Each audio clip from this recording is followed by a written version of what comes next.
was the biggest difference in the first half and the second half from your spot? Yeah, I mean, you got to watch. I mean, just assume we didn't coach very well, but the making plays. I mean, as a just a circle one, whether zone or man, we got to make sure that when the ball's in the air, the options can't be they make a play or they make a play. There's got to be some semblance of playmaking going on the defensive side of the ball. When we do, we have success. It's not going to happen, right? If our only hope is that it's an errant throw or something like that. So we obviously got to search high and low to try to figure out what exactly is the perfect mix between whether it's middle closed, middle open, zone coverage concept. If we put a guy in man coverage, it can't be extra actually cover that guy. And so, no, we got to look at those things. But, no, that's coaching. We obviously got to do a better job. We did some good job in the second half in the past. We didn't even come close tonight. What's the biggest issue of trying to close games these past 3 weeks? Yeah, really disappointing. It's a 60-minute football game. That's not new, right? We signed up for that when we decided to coach. And we talk about it. It's one thing to talk about. You got to go do it. You get excited in the third quarter because you're happy. And then all of a sudden you're fighting for your life at the tail end of the game. And so we haven't gotten that message across. And once again, we got to do a better job as coaches. We got to make sure that if we're background noise, why would that be? Most importantly, we got to make sure that we're putting the guys in the best situation to be successful. And so I'll assume we didn't. As we sit here today, and we'll look at the video and adjust from there. But no, we got to finish ball games. We got to finish ball games. Did you sense frustration with the guys the way the second half unfolded? No, I think they're frustrated. I think absolutely they are. I think I like to think we got some competitors in there. And the nice thing is we sit here today, as frustrated as we are, it's after a win. Thank God. And thank the offense. But we chose to coach on defense. We chose to play on defense. And so there's the expectation that, we have involvement in the winning around here.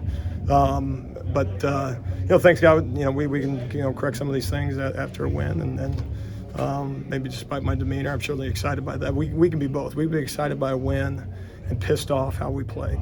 We can do both, and we're going to be. Maybe we have to flip it quick and get back to work tomorrow. And once again, we got to play 60 minutes. We got to find a way to get it done. How much did it just stress the defense that they seemed like they were pretty successful on third down, especially? Yeah, I mean, I think they were successful on first down, second down, third down. I mean, that was my perspective on the thing. And in the second half, just the inability to make plays. You have an opportunity to get a hand on football. We got to get a hand on football. We can't be okay being close to the quarterback. We got to make them hold on to the ball a little bit longer in some situation. But no, it's all the above. I mean, certainly on third down, there's some missed opportunities out there. And then once again, you got to look at it and say, how do we make a better call? Inevitably, if we're in zone, we wish we were in man. If we played man in zone, and obviously, football doesn't work like that. But no, we got to start searching high and low to find what works. How do you go about corrections with one less day of prep this week? Yeah, I mean, maybe the sense of urgency maybe will help us. I think that we got to feel that. No one's going to fix it for us. Obviously from a health standpoint, I think coming out here, I don't know anybody off the top of my head that got banged up necessarily, but no, we're going to have to do some of it from a tempo standpoint. It's not going to be as fast or as physical as it otherwise would. But you're 10 weeks into the season, which, as soon as I say that, you want to vomit. It's some of the issues we have 10 weeks in the season, right? So I don't know if some of these things we can get fixed in 48 hours, in 72 hours. We had 11 months to do a lot of things around here. So we got 5 days to get it right for next weekend. So we all got to feel a sense of urgency behind everything we do. Can you talk about the fourth down stop you guys got in the second quarter that kind of ended up being a pretty big play, just from your view? I don't even remember it. We saw some guys kind of get some backups get some extra time later in the game. Did you sense potentially some shakeups with Covington, Latrell getting some opportunities? Yeah, absolutely. I mean, we don't have the ability to do it at every position. We're looking for guys who are going to take the field and take ownership in their role and compete.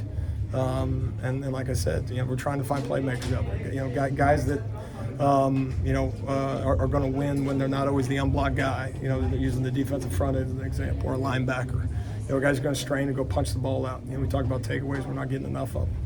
And the same thing is, a guy in coverage is, are you going to commit to your craft, or you commit to technique? Are you just hoping that they throw in completions, right? And so, from a competitive standpoint, no, we're going to try to, drive that as best we can, and we're not able to do it at every position. But no, you saw accuracy. When it comes to tackling, do you feel like there's a reluctancy at all to No, I wouldn't say that. I mean, I think in some situations it's probably, you know, maybe giving too much credit to the opponent. Some of it's, you know, trying to bear hug guys and not going low and coming up with a body part. And, you know, in those moments, once again, you tackle a guy's not extra. You signed up to be a football player on defense. So if you're frustrated by a ball carry, shame on you, and then shame on us for putting you in the game. But, you know, in several of those situations, you know, I'd have to look at it in terms of the specificity of it. But I don't. If they're tentative, I'm not sure why.